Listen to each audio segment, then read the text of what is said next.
每一天，牧师家己做伙祈祷。今仔日是6月28，箴言13章14到15節安尼講：智慧的人的法度是活命的水泉，會予人離開死無的路網。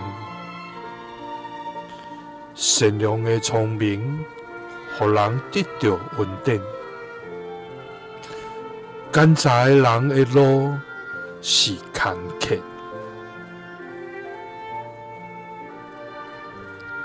三角來祈禱，愛願成做智慧甲善良的人的天父，願感謝你，主啊！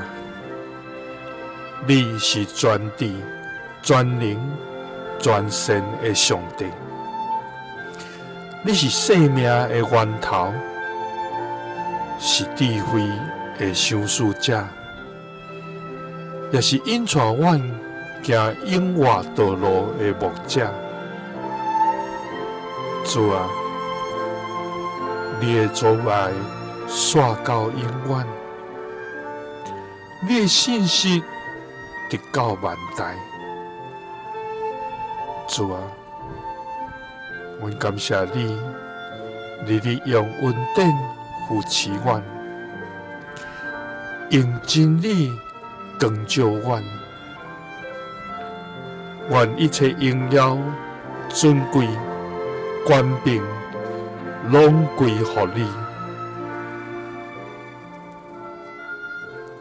主啊，求你賜阮屬天的智慧，予阮無靠家己的聰明，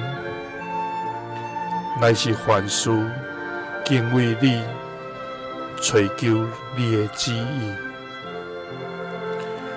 求你賜阮善良的聰明，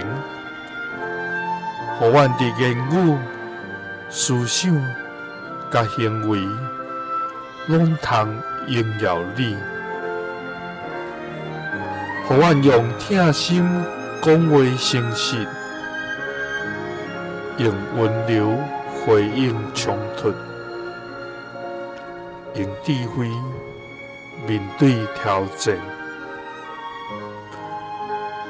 予人看見阮的生命有基督的澎湃。